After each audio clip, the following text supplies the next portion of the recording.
Okay, everyone. So welcome to this session, Online Politics, People, Power or Social Media Cesspit. It's a good title, isn't it? Because that just about sums up exactly what we want to discuss. You'll notice that I'm not Sam Parker, who's advertising. Sam, who put a lot of work into conceiving of this panel and bringing it together, has unfortunately come down with the dreaded COVID. And he's also a young person, and I am not a young person. So it might well be that I missed the nuances of the generational insights that he would have brought to the discussion. But despite that, I suppose we're all familiar with the sort of terrain of this conversation, because there's no doubt about it that the internet has changed politics. It's had a dramatic impact on things in such a way that it is, as the blurb says, as revolutionary as the Gutenberg printing press. And people are have access to infinite amounts of information. It definitely gives people power in as much as everyone now has a platform. You can publish your views, your ideas, your opinions. There's a democratizing side of it, and we often think of Twitter as being the public square, don't we? That's the way it's kind of described. And such is its power that in this country the government has brought in the online safety bill. And whenever I've been involved in any of the debates at the Lords about this, they make it very clear that they say it's brilliant that it's been so empowering, but. And the buts are just quite straightforwardly that the gatekeepers are nervous that if you give everyone a platform and a voice, what will happen? Will it be a terrible experience? And so that's the thing that we want to talk about, because it's also the case that for a lot of us it is a mixed blessing. And so if you've been trolled as much as many people are on there, you might think, if it's a public square, I want to retire from it. I don't want anything to do with it. And there's the whole Elon Musk debate now. So that's what the panel are going to talk about. You know by now the format that we've got. Let me introduce you to the panel. We've got Callum Breeze at the end, who is a freelance writer. He writes for the Equiano Project and Spiked, amongst other things. And then the new taboo, is that what it's called, which is the Free Speech Champions, which I've already mentioned, which is young people fighting against cancel culture. And they've got a new online magazine and offline magazine, and Callum's involved in that. The main thing is that Callum has been a diligent volunteer at the Battle of Ideas for the last few years, such that he actually was one of the 3 core volunteers who took on the Battle of Ideas project this year in London, and there's thousands of people at that, and it's a hell of a job. So I just want to register my thanks to him for that. And he also actually organised, produced and spoke at a panel that looked at similar issues, but not the same, but similar issues as that. So I'm delighted that Callum's on the panel with us. Then we've got Tracy Follows. Now I follow Tracy and I know all about her, but we've never actually met, so it's great having you here. And she's the author of The Future of You, Can Your Identity Survive 21st Century Technology? And also Defending the Digital Self. One of our letters on liberty makes a really fascinating argument, and I've talked about this little pamphlet with lots of people, so thank you for that. And she knows all about technology in a way that I don't, so I'm interested in her insights. We've then got Jacob Reynolds, who's the Partnerships Manager at the Academy of Ideas and my colleague. He actually organises our Substack, which is I say that in that kind of Substack, a newfangled thing that he has persuaded me to sign up for, but actually has proved that new technological ways of communicating can be very useful and interesting. But in his own right, he's the convener of the Academy, which is this year, or next year, is happening on the 29th and 30th of July. And that's a very different kind of event than this, in as much as it's a residential weekend. There's long lectures. It's like going to university, as it should be for kind of grown-ups, and it's one of my favourite events every year. And Jacob, it's a fantastic experience to go to it, so do look out for that. And Jacob is planning next year's already. And then finally, Dr. Nikos. Now, I know Nikos really well, but I can't say his name. Soterat.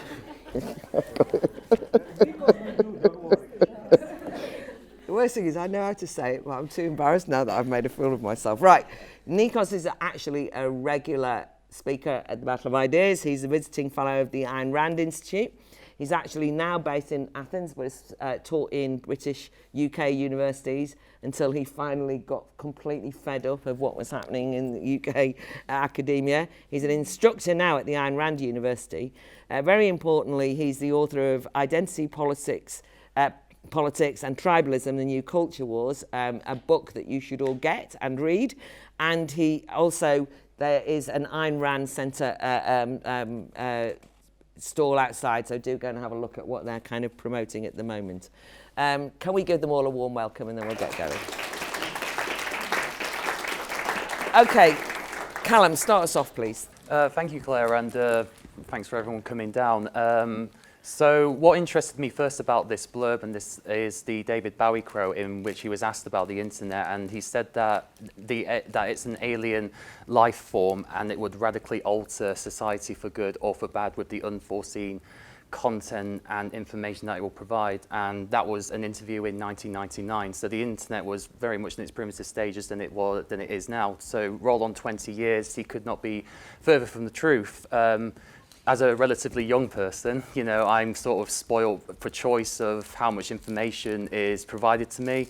I don't need to rely on the mainstream media to get my sources. I can just go onto YouTube, I can go onto Twitter, I can go onto various platforms and see various alternative medias. And it is a good thing that we do have a lot of information provided for us than previous generations before.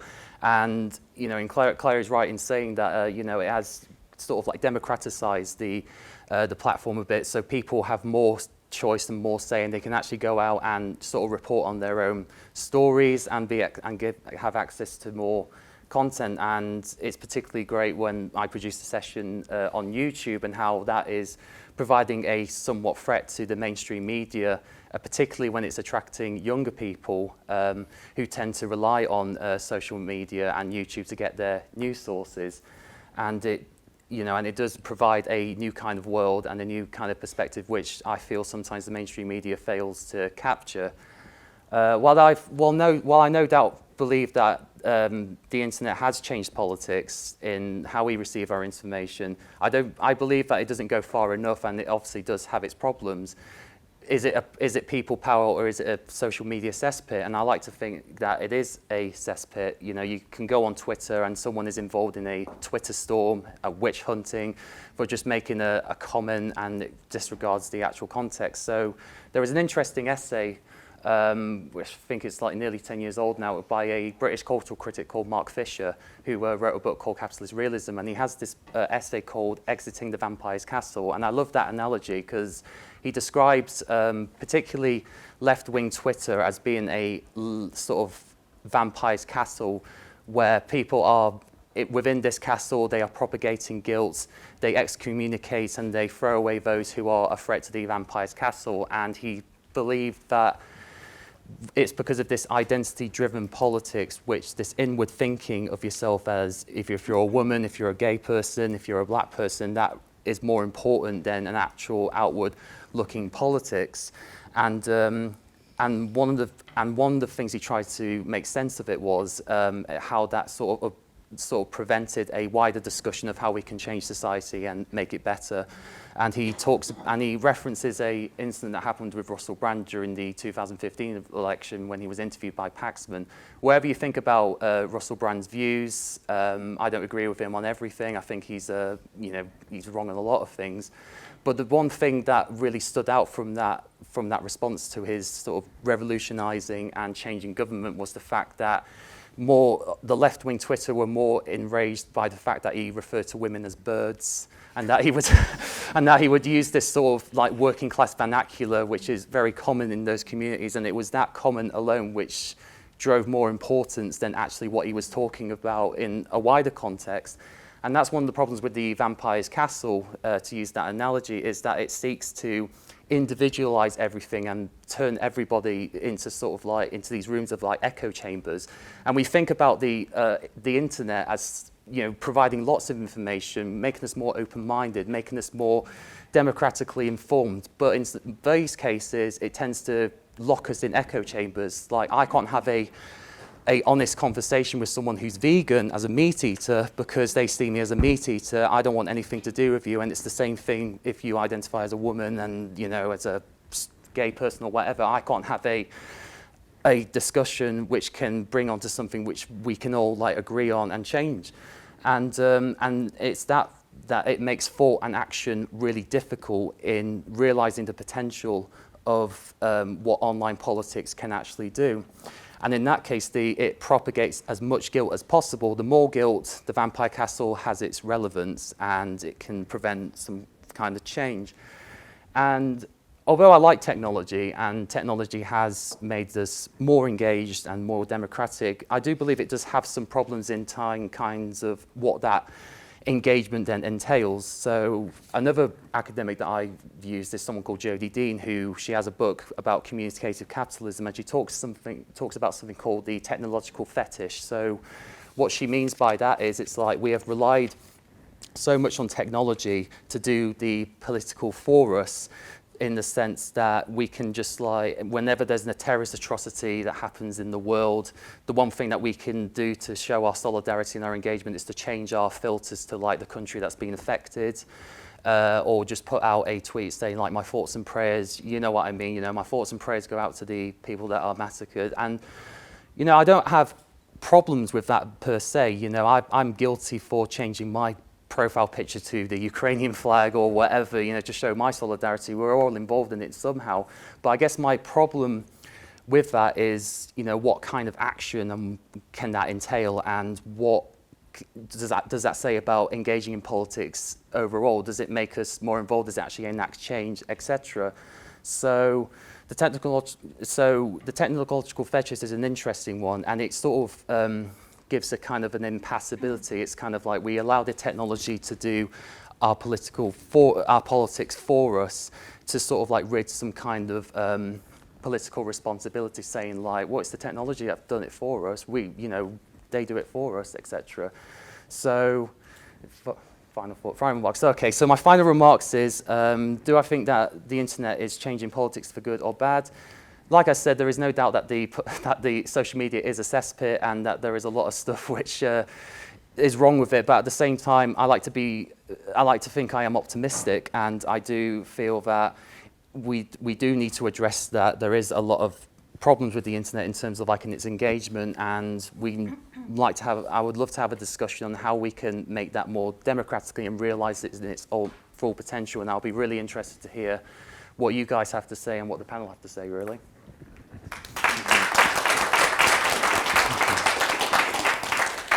That's a great start, Callum. Thank you. You've raised lots of really interesting things we'll come back to. Tracy.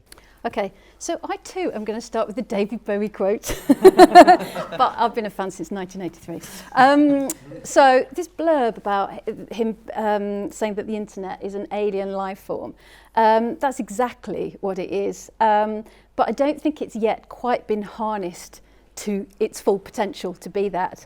But I do think that Elon Musk also understands this. And I think very shortly he's going to make us all understand it as well. I'm just going to say, side note, I'm not an Elon Musk fangirl, but I am going to talk to you about what I think he's going to do. But to answer the actual question, when we talk about the internet or online and politics, we're mostly talking about social media, right? And these are the forums for discussion and debate about power, funnily enough. Where power lies, who has it, what should you be doing with it? And the reason for this is when social media platforms started, they needed to know something about each and every one of us. Now, there's no identity layer on the internet, hence the famous phrase, you know, no one knows you're a dog or a cat. I don't leave anyone out. No one knows you're a dog or a cat on the internet. That's absolutely true. You're just a collection of attributes and intentions. So each of the platforms had to try and get to know you. How were they going to do this? Well, Google decided it needed to know your location. That's how it was going to know you. Facebook wanted to know your friends. That's how they were going to know you. And Amazon, what you're going to browse and buy. What was left for Twitter? Oh, I know, politics. So in a sense, you know, politics being very personal now, in the era we're in, we've been very much encouraged to display our politics, our political identity on Twitter in particular. And I don't think that's an accident. We call this profiling people. And as it happens, they still don't really know who you are, but they know enough about you to know what you're going to do next. And that's what's really important to the people who kind of run this stuff on the internet. The internet is a big prediction machine. That's how it's being used at the moment. And you wonder why there's so much rage on social media. We talk about it as being a cesspit or whatever. I think most people think that's because they want us to express our most emotive self, because in this space you come up against somebody who is emotive in exactly the opposite way, and we're going to argue and stay on the platforms interacting, and that drives advertisers. Well, I think that's part of it, but I don't think that's the whole story. Actually, it's more about trying to take the temperature of the public than it is about revenue. I'm talking about Twitter in particular now, probably. And as we know, it makes barely any money, and I think Musk tweeted yesterday it's losing 4 million a day. So it's not about advertising revenue, is it? Have you ever noticed how the most inflammatory political speeches find their way into trending topics almost immediately? That's not normal. So much of that is manufactured. It's not for advertising dollars, it's for intelligence. I'm not going to get into the whole thing about who funded these social platforms and how they started and who continues to fund them. It's not conspiracy theory, so don't at me. All I'm going to say is there are some interesting implications about where the money comes from and who funds what. But it brings me on to what I wanted to discuss, which is to try and think about the future of these platforms and work back to today. On the 14th of April this year, Elon Musk made his offer to purchase Twitter. 14th of April. On the 5th of April, he'd already tweeted out this: "Do you want an edit button?" And I tweeted in response, not that he reads my tweets, let's just get that clear. Yeah, just in case you wondered. It's not about the edit button, it's about a thought button. Link Twitter to Neuralink and turn microblogging into neuroblogging. i.e. gain access not to what we write, but to what we think, not to our words, but to our thoughts. Because I could already see that if he could connect Starlink, which is the internet service, with Neuralink, which is his brain-machine computer interface, much more progressed than people really realise, by the way, and Twitter, if you could connect all three, then the West has got a kind of collective consciousness, or a hive mind, as we often call it. Now, 2 days ago, Musk tweeted about Twitter. It consists of billions of bidirectional interactions per day. Twitter can be thought of as a collective, cybernetic superintelligence. I feel vindicated. But aside from that, now the idea of a collective consciousness, it's not new. It's very much come out of the cybernetics tradition, of course, and it's appealing to Gen Xers like Musk. And I wrote about it in the book that Claire talked about when I was saying in the next 20 years, we will have some sort of system that connects our minds together. Not everybody's minds, but for those that are connected on the same server space, then we will have a kind of product or service which is not just like Google Docs, but is like Google Mind Docs.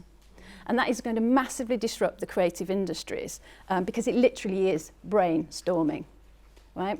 But it's not just the creative industries, there's a political dimension to this. And this is what I want to leave us with, this thought. Audrey Tang, who's the digital minister in Taiwan, who I've interviewed and spoke to a couple of times, she's built out these systems that don't use social media as state surveillance, as frankly we do in the West. They use it as collective intelligence. So through platforms like join.gov.taiwan, there's an early consultation on government policy. The general public are involved and asked to upvote and downvote on some ideas that the government might put out there to poll. And it's all open source. She tells a story about lobbyists and how when you get lobbied, you end up being a really polarised sort of anti-pro sort of arguments. And she's trying to circumvent that. So instead, the government go out to these social platforms and ask people, not for their judgments, but for their feelings about things.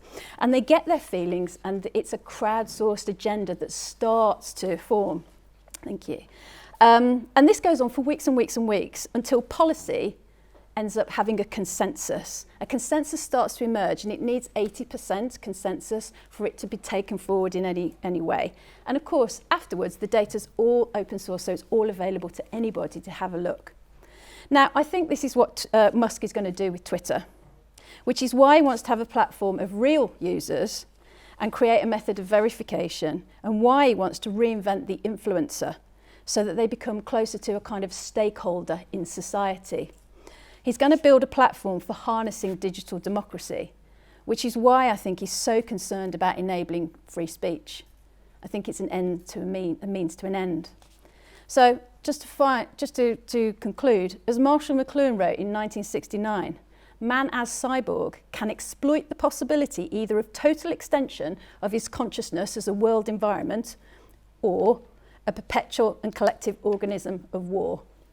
Social media is at this crossroads, and that's the choice I think we've got to make.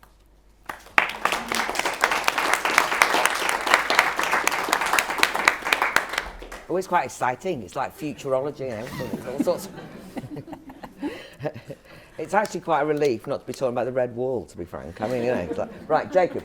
Yeah, so to start talking about a very contemporary phenomenon, I want to go back a few years, and only as far back as the 1980s and 1990s, when lots of intellectuals, most of them, has to be admitted, sadly, were French, but lots of intellectuals got obsessed with how various kinds of new media and the potentials of them were lending an air of unreality to our world. They started calling this unreal reality. They started calling it the world of simulacra. And the simulacra is, again, these are French intellectuals, so they're using kind of fancy words. But what they meant by this was that this is something that looks like a real thing, but isn't. It's a bit like the Greg's vegan sausage roll, right? It looks, tastes, smells, kind of like, it's kind of the real thing. But you know kind of deep down that it's not. And that the danger of these kinds of simulacra is that, I mean, at the moment we know the difference, but in 10 years, will they even sell the regular sausage roll, right? And will you be telling your grandkids that, oh, back in my day, I remember when we had meat, and they'll just look at you, and like, you won't have a clue. So the fake thing goes on to replace the real thing. And my contention, which I want to try and convince you of, is that social media is a bit like, is a simulacra. Social media is the vegan sausage roll of democracy and of the public square. So I'll give you 3 examples. The first is when people say that social media is the public square. And I do understand why people say this, because it feels like everybody's there. You can log on, you can see a million opinions and views in only a few moments. You can see arguments and debates that are happening on every conceivable topic. And sometimes it really does feel like the ancient Greek agora, and you kind of step into a world where all of these discussions are happening, and a whole world seems to be represented just in the palm of your hand. But this is deceptive. We know that social media is not representative. You pick your different social media channel, and I'll tell you exactly kind of what audience is most found on there. Everyone knows that Twitter is mainly used by, excepting on the whole, Twitter is mainly used by better educated, people who've gone to university, people who are wealthier, people who live in cities. And so you go on, you log on, and really you're seeing a lot of people talking to themselves. We also know that because of the things that Callum described, the algorithms and the fact that you follow people and build up a network, that you tend to only see, unless you're really diligent, and eventually get annoyed and unfollow them, but you only see the people who kind of agree with you. So you build up this kind of space where there's only, you end up, as Callum says, kind of in a bubble. And also that behind the scenes, as I've indicated, there's various, and as Tracy noted, there's various kinds of censorship and algorithms that are subtly putting you into feedback loops where you only ever see more and more of the same. So whereas it looks like the public square, it's just the vegan sausage roll version of the public square. It's not really the public sphere. The second example I want to give is about how people often say that social media gives you lots of knowledge and information. And that is true. In a way, we've never been better informed. There's only a war has to break out on any part of the world, and you can log in and there's some expert who's got a 10-tweet thread that tells you exactly what's happening, why it's happening, what the two sides want, what started it all, and within seconds you feel like you know what's going on. But when people say, we've never been better informed, that does kind of give the game away. We've never had so much information, but have we ever wanted more for knowledge? Every moment you spend reading one of these 10-tweet threads is, I mean, kind of classic, is a moment you could have been immersed in a book, and we end up with a very broad amount of information, but we lack kind of deep knowledge. And so you get information, loads of it, we're drowning in it, but do you get knowledge? So again, this is the simulacra, this is the fake, you feel informed, but really on closer inspection, are you? The third example is when people talk about social media gives power to the people. I mean, again, yes, there's nothing I enjoy. Well, there are a few things I enjoy, but one of the things I really enjoy is logging in and you'll see some kind of shit poster type, absolutely like satirically tearing into some Tony Blair-like figure who feels all kind of important, only takes a few well-placed jokes and suddenly they're brought low and everybody kind of sees them exposed. Or if somebody makes an obvious falsehood, they can get challenged really quickly. I really like that clip that was going, it was related to the discussions wherever I know, that clip that was going around of Nick Clegg or someone talking about how, yeah, well, the thing is, there's no point building any nuclear power stations because they're only going to give us energy in 2022. Again, and it's just like, it punctures the pretensions of people, and so that's great. And also it helps spread kind of knowledge that people don't want you to think about. Whatever your views on the kind of rightness or wrongness of lockdowns or other things that have happened recently, there's another side of the story that you can go and find out. And for many people, these alternative spaces have been a real lifeline.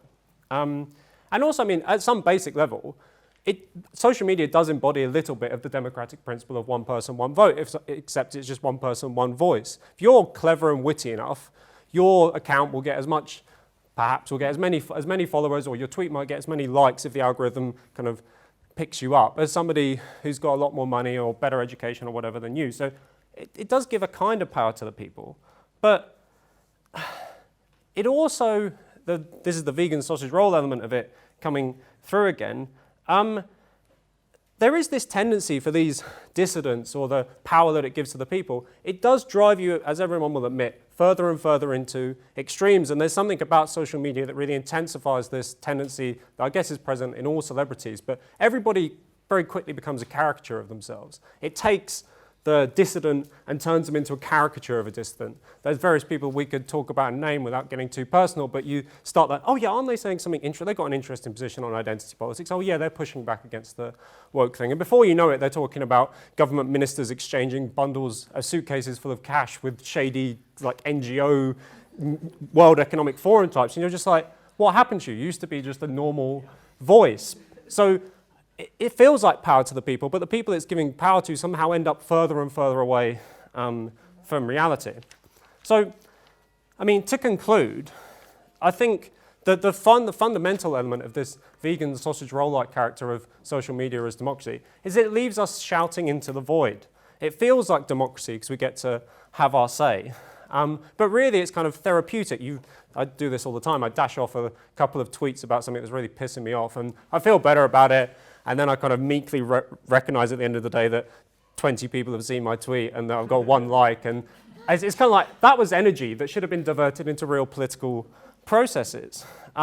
Social media is not real. It's unreal. It's fundamentally bogus. It's a facade. It gives you just enough of the real things that we should be getting from political debate and political engagement to make us feel like we're doing politics. But actually it takes us out of real politics. It puts us behind the screen. And so I think we need to break out from the screen. And I'll finish with a quote from another French philosopher, but this time Jean-Paul Sartre, who said in one of his first essays, he wrote, "It's not in some hiding place that you'll find yourself. It's not in some study where you'll finally answer your questions. It's out there on the street in the town, a thing among things, a man among men." And that's my message for you. Let's break out of the unreal world of social media and get into the real world of politics.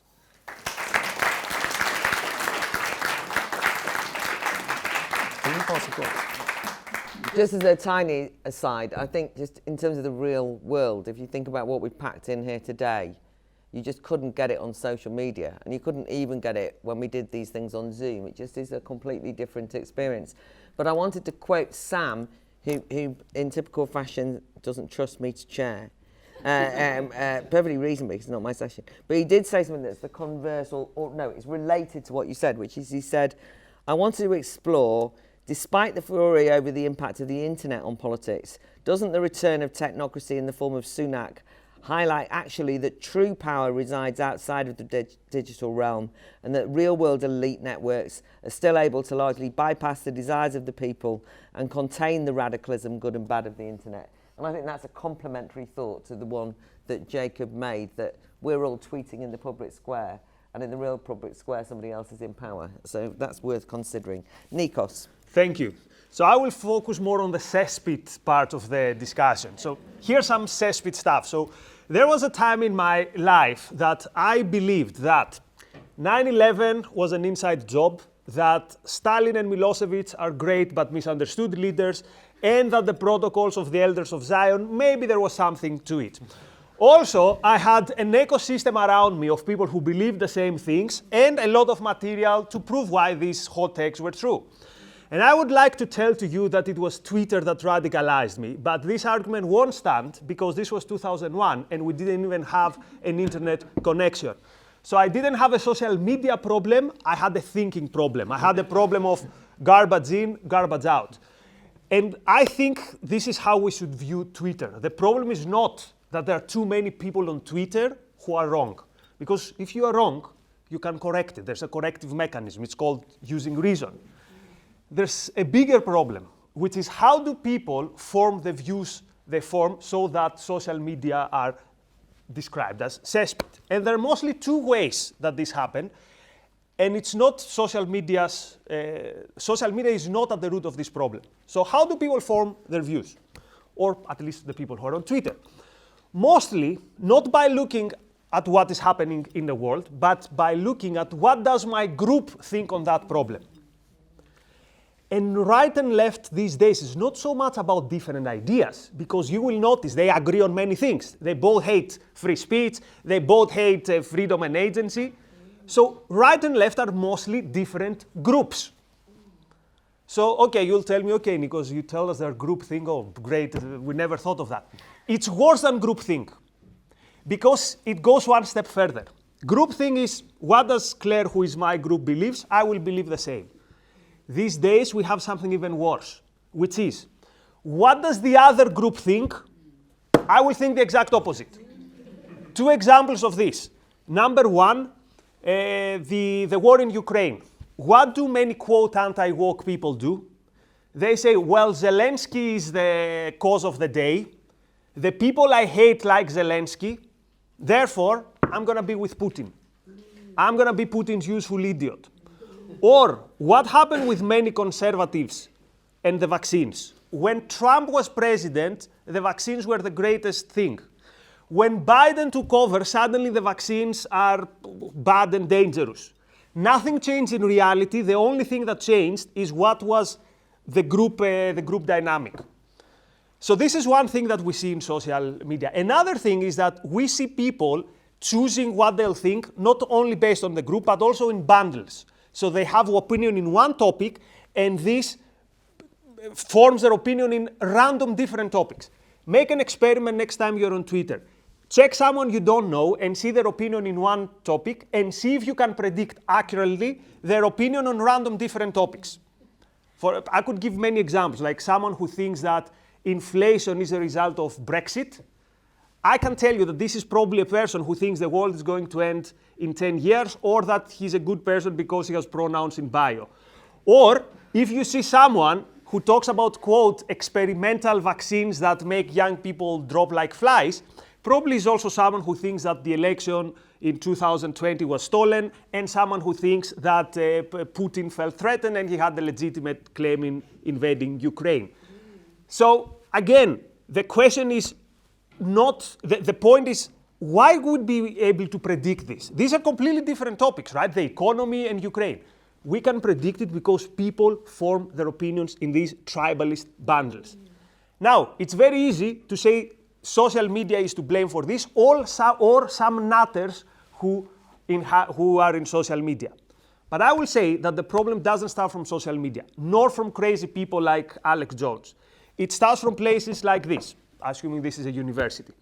Because where have we heard the idea that based on in which group you are part of, you understand the world differently? This is not an Alex Jones idea, this was an academic's idea. Where have we heard the idea that there are multiple truths? One truth for this group, another truth for the other group. We've heard these ideas in the universities. So we are invited to go out there and do window shopping about what is the reality that we are going to choose. What is the group reality that we're going to be a part of? And this is what reflects itself on Twitter.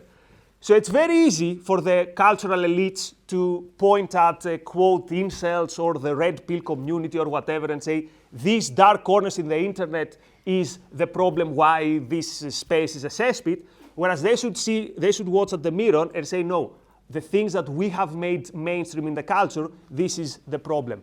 So we don't need better, quote, moderation, or we might need, but this is not the solution. The solution is to stand up and say, no, there's one reality, and there's only way to make sense of it is by using our judgment. We have agency, we have free will, all these ideas that are unpopular, and this is how we make sense of the world with our own eyes, not with the eyes of the group, of the tribe, or of the whatever else is in fashion. Thanks.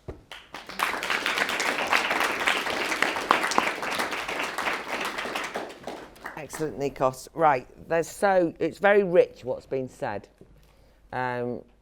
Feel free to ask questions, ask for any clarifications, argue back, or just talk about what your experience of this issue is. And everyone's got opinions on this issue. This is a place we know. Good. Well, I haven't have to encourage you around. That's good. That lady here is going to start us off. My concern today, the thought that came to me when Callum was first talking was my concern with the way that the public square in the form of social media influences political judgment and political decision making in government. Now, that might seem like a good thing, democratising lots of people's opinions, and then, as you were describing with the 80% model in Taiwan and all of that, whoever said that.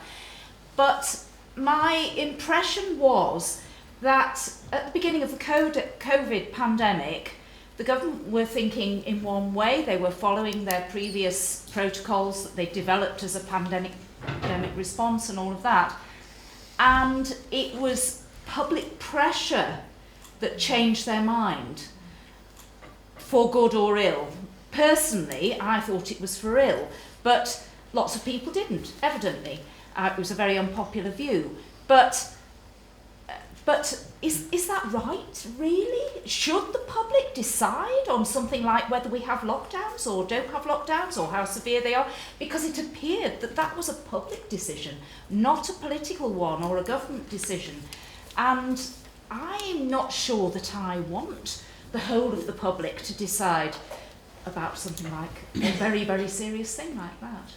I think actually, Tracy, when you come back, or if anyone else has got thoughts, I mean, I think there is that kind of, is the hive mind just a kind of going to lead to U-turns, and they already kind of look to Twitter to see what the reaction might be, as you say, and someone. So, astounded. Yeah. Absolutely astounded. So that's something to come, to come back to. So I've got that gentleman there, and then that lady there. Yeah. Thank you, Chair.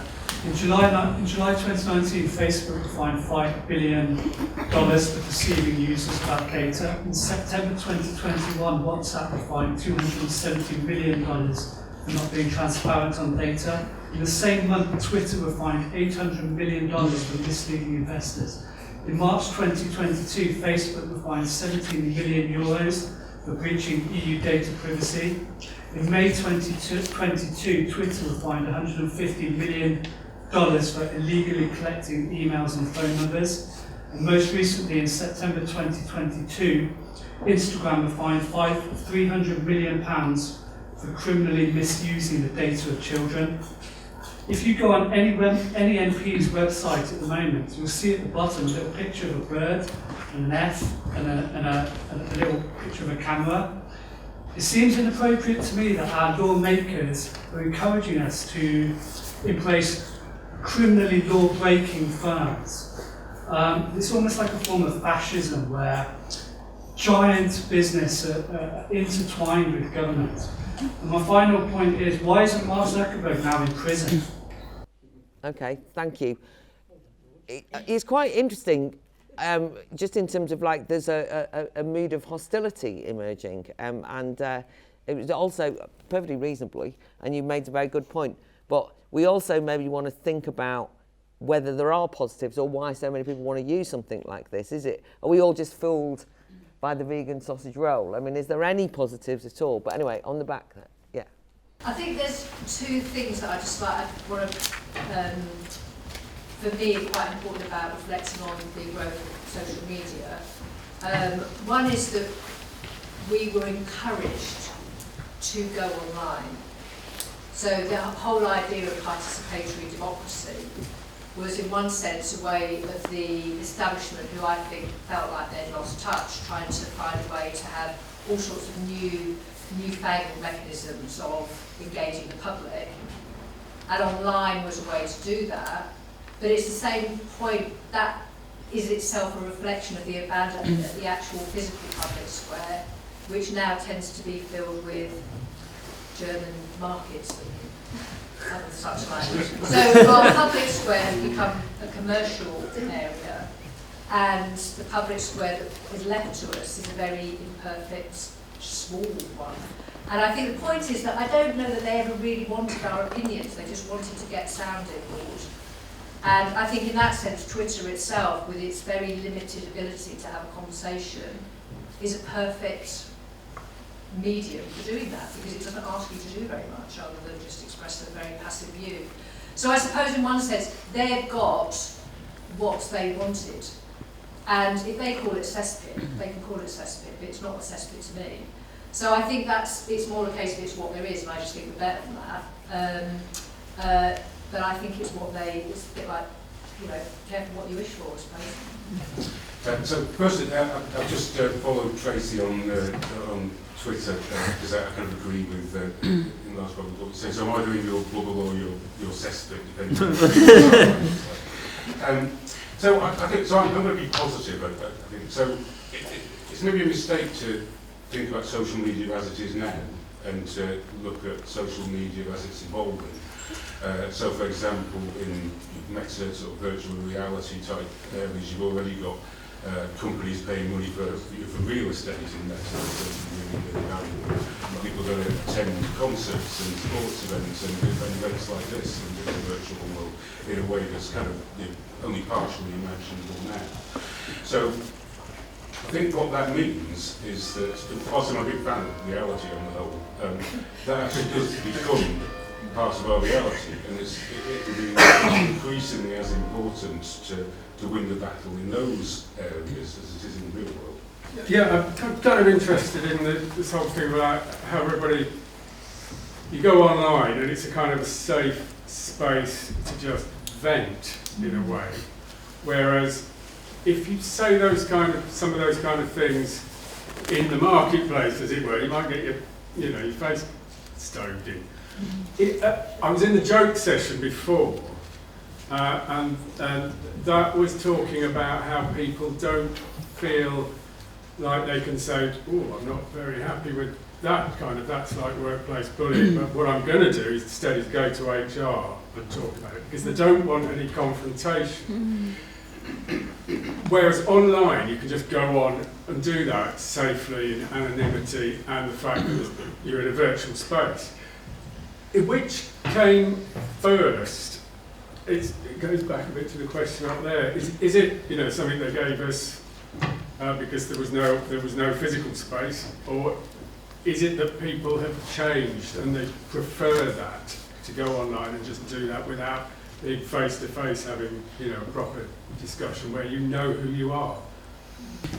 Yeah. Well, I suppose I'm starting to sit here like the wishy-washy liberal I am, thinking, well, it's both and neither.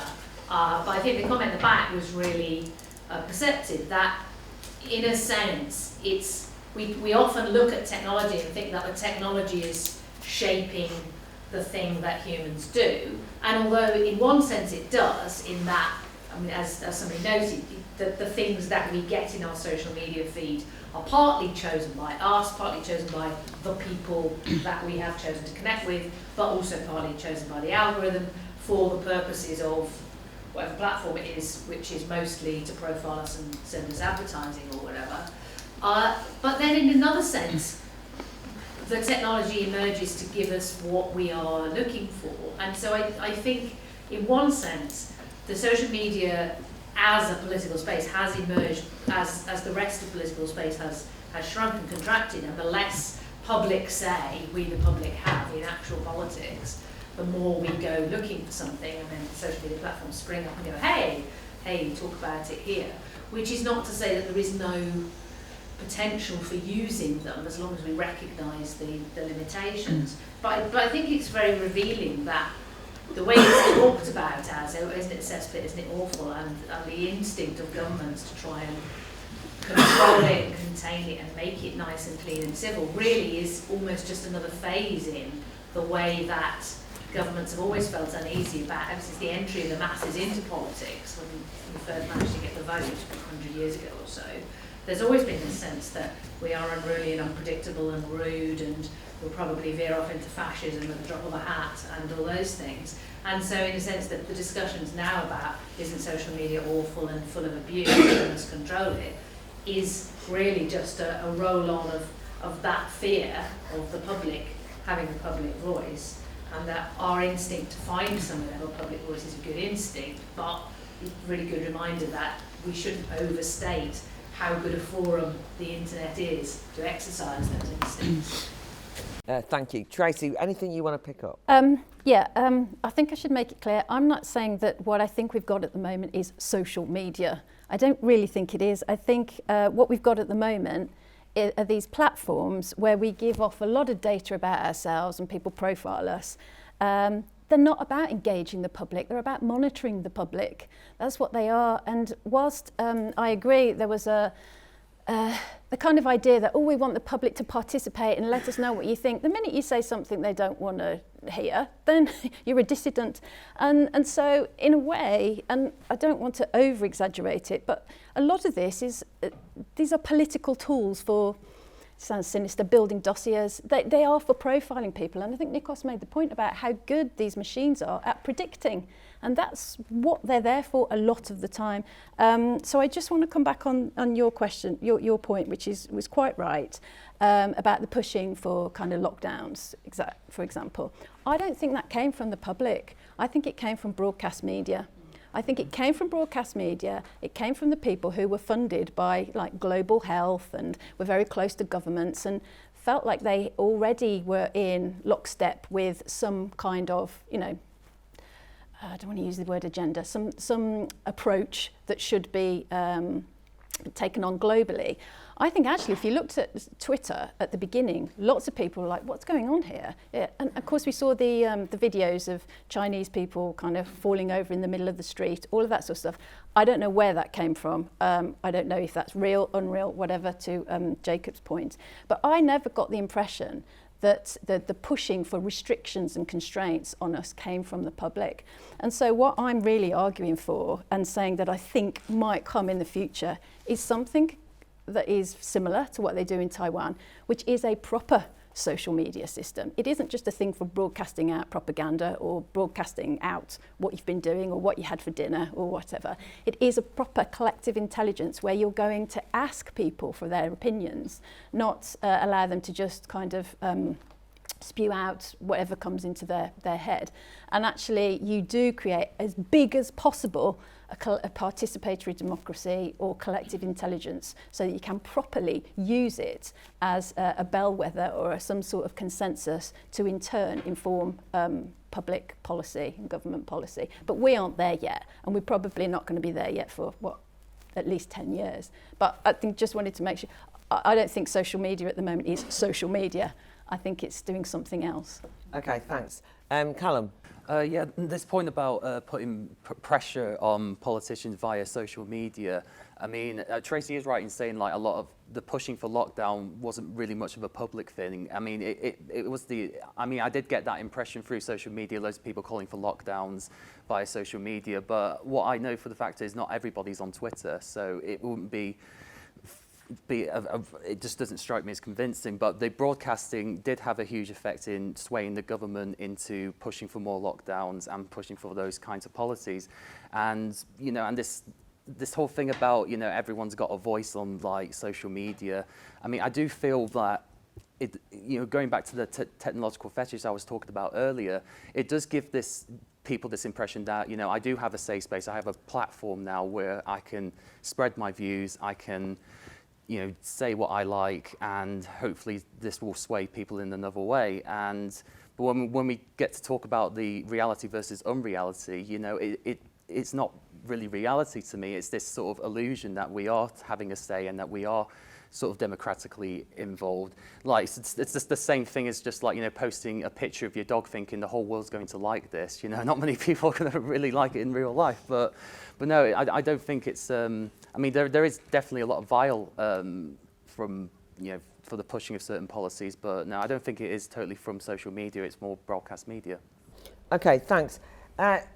Jacob, I suppose just sort of pushing back a little bit, and both against you, but also against some of the things that have been said, and then everyone can kind of reflect on it. Whatever the intentions of people who set up social media, and if Tracy's right about the dossier collection, is it the case that these things get subverted as well by public involvement in them? Because it's not as though people are just passively providing information. It can be subverted just as much. So a lot of people do use social media platforms, even if nobody wants them to campaign against the very people who might well be the people who are collecting the data on them. Or, you know, you do get the emergence of, I mean, no, I'm thinking of somebody like Novara Media that's mentioned in the, you know, that kind of far left kind of Corbyn, I don't know what they are really, but anyway, Corbynist types. But, you know, nobody would have heard of them. Do you know what I mean? I mean, they kind of have used social media rather effectively. And you even have social media influencers. And we've heard about Russell Brand. He's become a phenomena, a political blogger. Calvin Robinson, who was meant to be here. I mean, people will now say, oh, we all know Calvin Robinson, he's on the telly. But he's only on the telly because we knew him from Twitter. Do you know what I mean? Like, it's like he was just a teacher, actually. Do you know what I mean? Bit unusual, conservative, black teacher. And then he goes on Twitter and he becomes a phenomena.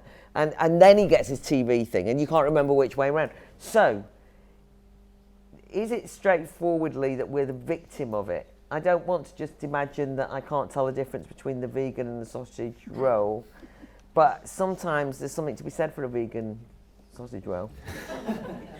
On that point, we'll agree. On the last point, we'll agree to disagree. But no, of course, the broader point is correct that we shouldn't you don't want to throw the baby out with the bathwater, and that it does open up lots of spaces for unusual and different things to happen. And I've got I think that there's one example which I'll return to when we close. I think because I was still kind of working out what it means. But I think the clue to disentangling the kind of good from the bad is a little bit as has been discussed already here, which is that we get like a bit everything. We get what we deserve. We get the technologies we deserve. And the technologies are, as pointed out, a product of our society, and it carries these qualities to it. And that's why I thought this point about the kind of herd-like quality on social media having some influence on lockdowns, whatever, was kind of perceptive, because did not the world created by lockdowns, one that was where we were atomized, we were alone, we were nominally connected to each other through kind of some sort of shared staying at home, but in reality we're kind of robbed of everything that made the public sphere the public sphere. Is that not really similar to the world of social media in a way, that where you're atomized, you're nominally connected to everybody because they're there at the touch of a button, but in reality they're robbed from the features that make them them, as this gentleman pointed out. Like, there's something about looking someone in the eye that kind of forces you back to maybe distrust what you're thinking a little bit, to at least measure yourself, to realize that there are many shades to a person's views, and when you see them represented online, you kind of miss out on all of those shades. And so I think I'd like to add to the point, it's not just that kind of the world itself got a bit shit and so we turned into social media, that we like kind of went inwards as a result of that. But we have to, I think we ourselves got a bit shit. We ourselves lost a bit of confidence. We ourselves took these qualities because it was easier to kind of check out and go on social media than it was to like win the arguments in the real world and deal with the fact that maybe lots of people disagree with each other. So I think, yeah, there's lots of, I wouldn't play down some of the positives in social media, but ultimately we're going to get what, as I think you put in, like, we'll get what we put into it.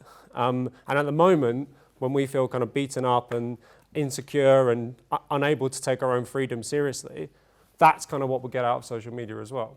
Okay, thanks. Nikos? I want to defend social media now, though. So let's remember something.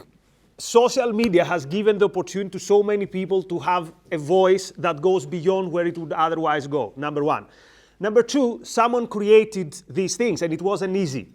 So Zuckerberg going to prison, seriously, because a European Commission thought something? I trust Zuckerberg 50 times more than the best European Commissioner. Why? Because if I don't like Zuckerberg, I can go to my phone and I can press delete app. I cannot do this with a European Commissioner. In this country, now we can, but in Greece, no. So this is, let's not forget this. And something else also. If anyone thinks that they can do a better work than Musk or Zuckerberg, be my guest. Create a better platform and I will run to that platform. But if you cannot do this, at least leave these people alone or criticize them as much as you want. Don't ask for some people to show up with force and guns and give them fines or shut them down or whatever. If you don't like Twitter, go off Twitter. If you're better than Musk, create the better Twitter and more power to you. I just wanted to talk about the experience of social media and being online. Like, so for example, I like nothing better than to sit down with somebody who disagrees with me and have a good old discussion with them. And I aspire in that discussion to use reason to come to truth and to learn something, etc., as we all do. And that's really great. And not only that, if I say something stupid, it doesn't matter because speech is ephemeral and all of that. But if anybody here, which I'm sure you have, has tried to argue with somebody over social media, well, reason goes out the window, doesn't it? And it ends up being the experience is that people end up trying to beat you. They're trying to beat you in a fight rather than to get somewhere, and it all becomes really like that. So I've had it with doing all of that.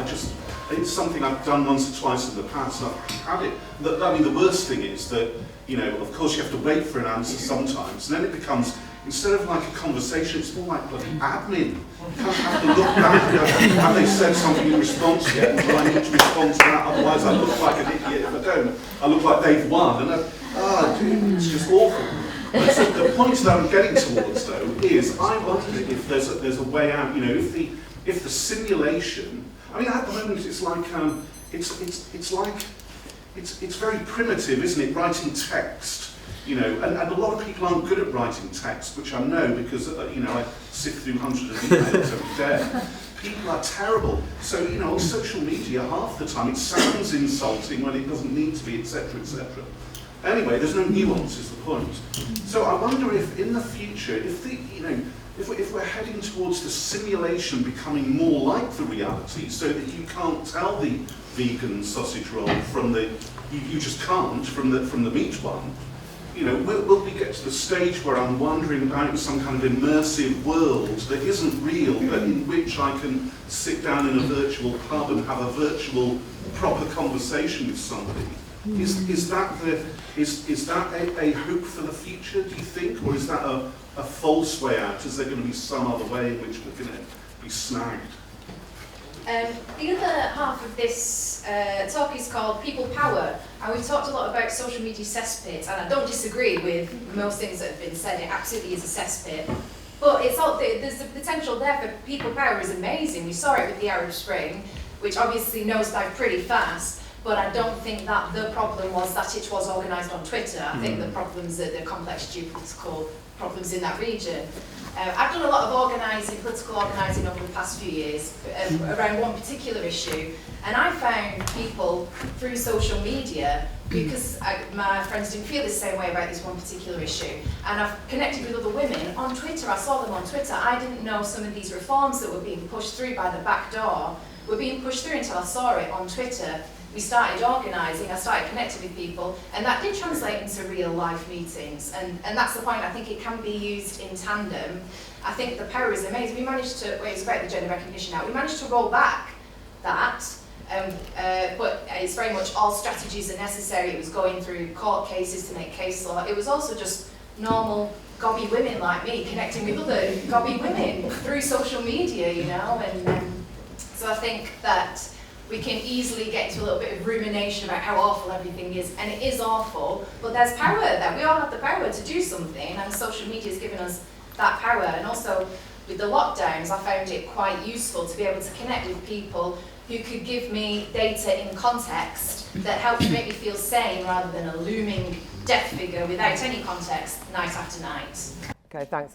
I think that in praise of gobby women always does well with me, but it's also true that not just Tracy, but I've spent all day, people coming up to me saying, oh, I'm so-and-so off Twitter. And we've like been embracing. So we'd never met each other, but it's like meeting, oh, it's you, you know, and this sort of thing. So there is a kind of, that's, I suppose, what I was hinting at as well. But yes, you, sir.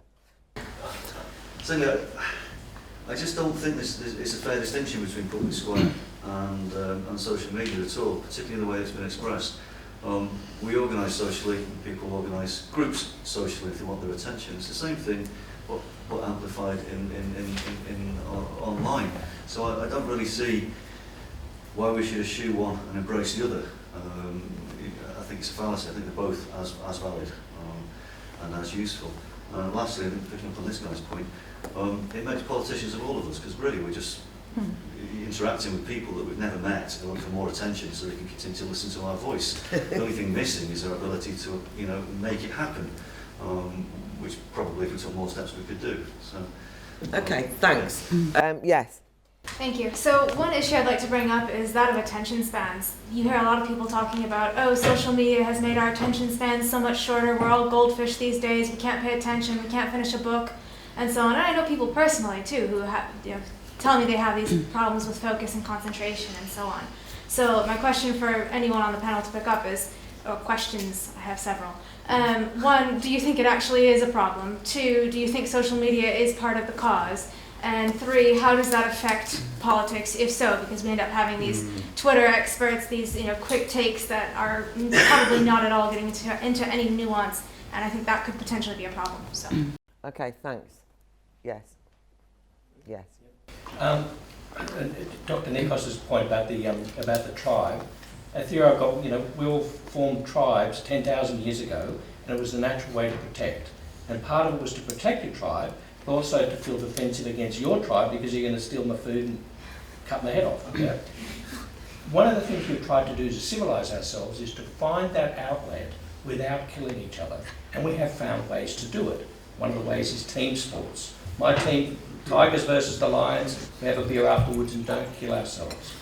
Then we had Jerry Springer, where you get that outlet where you can see two groups having a good go at each other and nobody kills each other. Twitter feels to me like an outlet for that. It is one giant Jerry Springer show. And there is rewards to the controversialist. The more controversial you are, you get rewards for it. But that's the Jerry Springer show. They wanted people who threw things at each other. And is it a bad thing to have a peaceful outlet for it? Okay, thanks. For those of you of a generational disposition who don't know who that Jerry Springer person is, there'll be seminars later. Right, and that lady there, and then you. Thank you. Just picking up, I'm a psychologist, and I was fascinated with the whole tribal behaviour through COVID. I mean, really fascinating, a real kind of microcosm of how tribes behave. And to kind of make a comment about what Nikos was saying in terms of, you know, tribes identify with what the other tribe doesn't want, doesn't believe in. And Jacob's point as well, that there's a kind of centrifugal force and in tribes, and what happens is they become more and more extreme, but significantly they become more and more hysterical.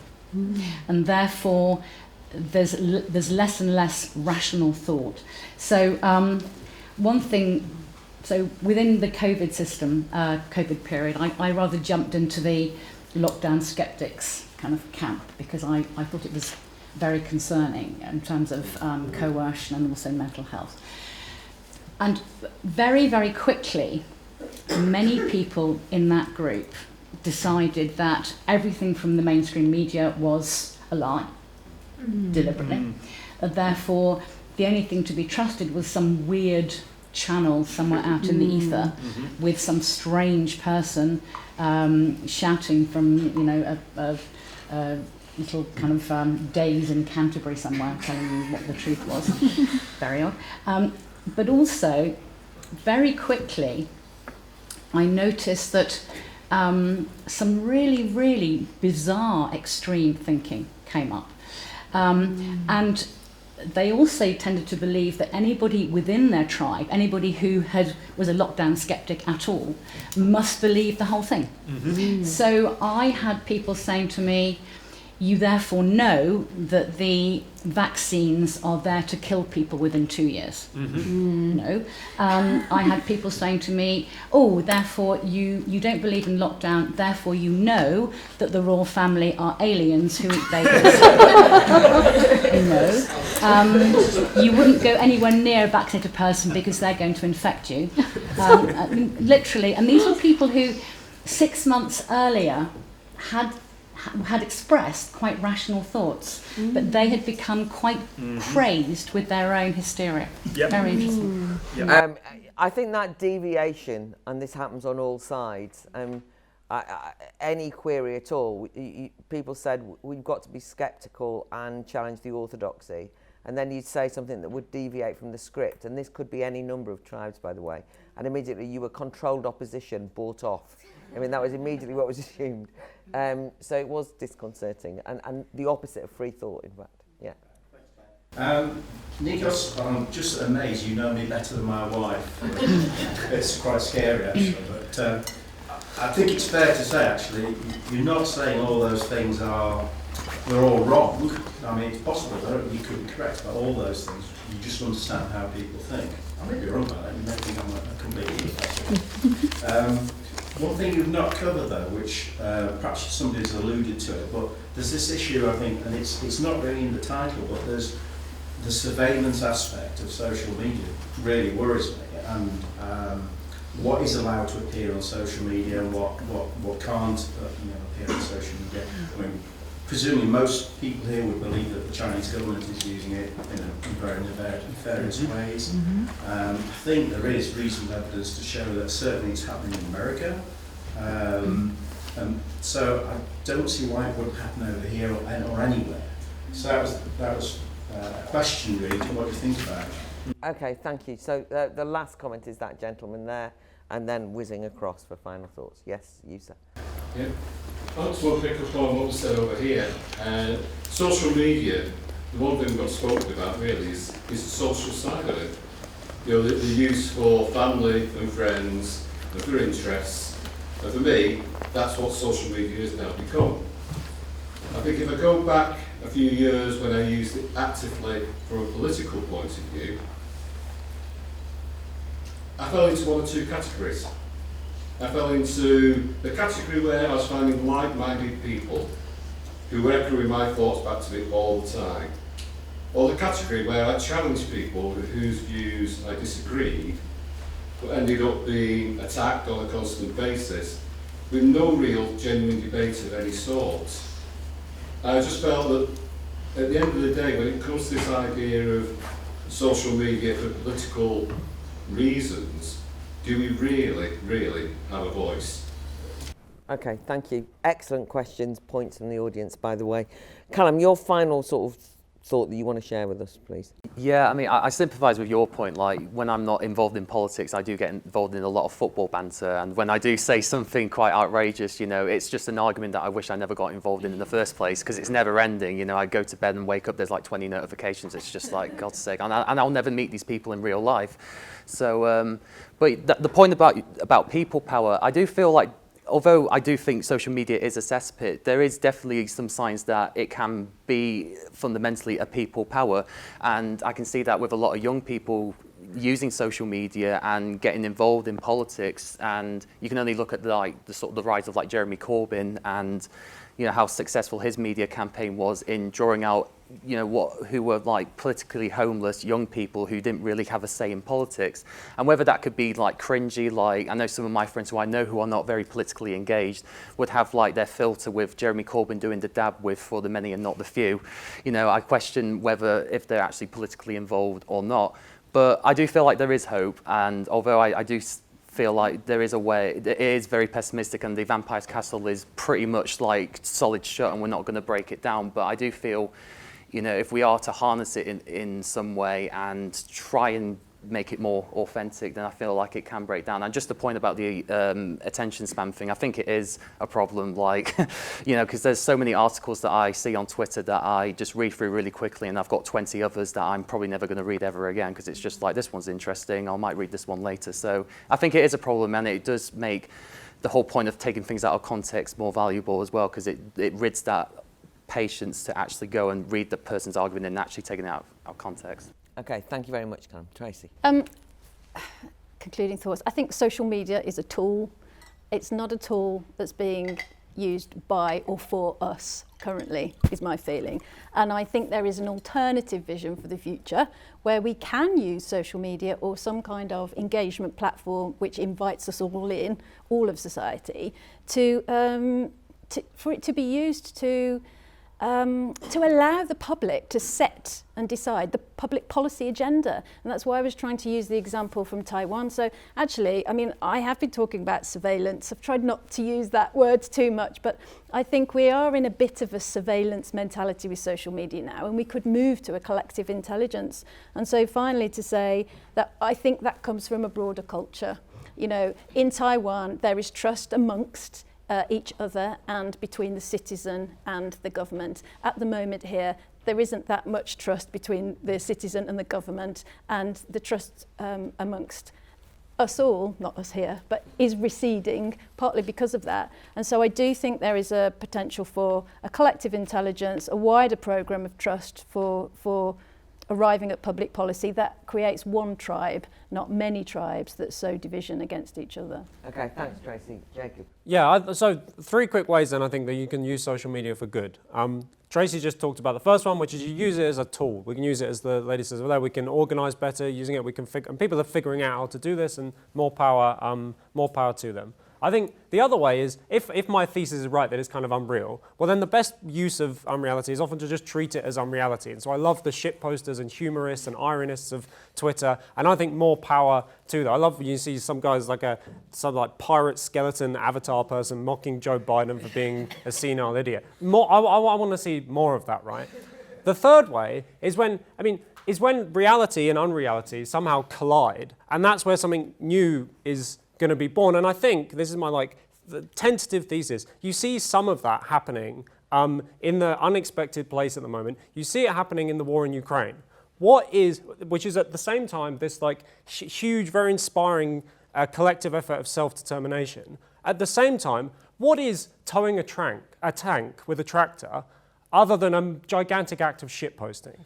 What is dropping a bomb from a drone, broadcasting it in real time on social media, destroying an invading force, other than a kind of brilliant act of shitposting? And I think when those things collide together, something new and interesting and exciting will get born. And my positive note is, I think, figure out how to use these tools slightly for better and kind of less get subverted or tricked by the kind of fake quality that social media has as well. Okay, thank you. Yeah, on that positive note, so my main interest is to defend our agency. And we don't have to be tribalist, I'm sure the gentleman is not. So we don't have to be lazy, and we don't have to be group thinkers. Or on Angelica's point, when it comes to attention span, we have the capacity to say, okay, I can fall on this, but I can also resist it. So this is my main point. Social media can be great if we use it in a great way. And I trust that people have the capacity to think and the capacity to have agency. And in the same way, I recognize the agency of those who created it. And I know, for example, that TikTok is maybe surveillance by the Chinese government. I know it. I make the judgment that it's worth it, that I'm going to change the world or 10 people's mind through TikTok. I take the responsibility, I do it. That's all. Thanks. Thank you. Brilliant panel.